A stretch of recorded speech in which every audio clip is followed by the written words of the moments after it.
एक बार की बात है। एक नदी के किनारे बड़ा पेड़ था। उस पेड़ पर एक चंचल बंदर रहता था। पेड़ पर मीठे मीठे फल लगते थे और बंदर रोज मजे से उन्हें खाता था। नदी में एक मगरमच्छ भी रहता था। एक दिन मगरमच्छ किनारे आया। बंदर ने दोस्ती के भाव से उसे फल तोड़कर दिए। मगरमच्छ ने बड़े स्वाद से खाए और बोला, वाह, तुम्हारे फल तो बहुत स्वादिष्ट हैं। क्या मैं रोज आ सकता हूँ? धीरे धीरे दोनों में गहरी दोस्ती हो गई। मगरमच्छ रोज आता, फल खाता और बातें करता। एक दिन मगरमच्छ अपनी पत्नी के पास गया और उसने भी फल चखाए।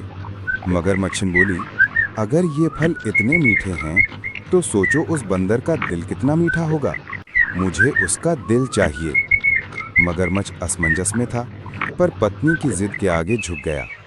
अगले दिन उसने बंदर से कहा, दोस्त, मेरी पत्नी तुमसे मिलना चाहती है। आओ मेरी पीठ पर बैठ जाओ, मैं तुम्हें अपने घर ले चलता हूँ। बंदर भोला भाला था, खुशी खुशी उसकी पीठ पर बैठ गया। नदी के बीच पहुंचते ही मगरमच्छ बोला, दरअसल मेरी पत्नी तुम्हारा दिल खाना चाहती है। ये सुनकर बंदर समझदार बन गया। उसने तुरंत चालाकी दिखाई और बोला, अरे, तुमने पहले क्यों नहीं बताया? मेरा दिल तो मैं पेड़ पर ही छोड़ आया हूँ। चलो मुझे वापस ले चलो, मैं दिल ला कर दूंगा। मगरमच्छ उस पर विश्वास कर बैठा और उसे फिर पेड़ के पास ले आया। जैसे ही बंदर उतरा, तुरंत पेड़ पर चढ़ गया और बोला, मूर्ख मगरमच्छ, क्या कोई अपना दिल निकालकर बाहर रखता है? तुम्हारी चालाकी तुम्ही पर भारी पड़ी। मगरमच्छ शर्मिंदा होकर चुपचाप नदी में लौट गया और बंदर ने सीखा कि समय पर बुद्धि और चतुराई से काम लो तो बड़ी से बड़ी मुश्किल से भी बचा जा सकता है।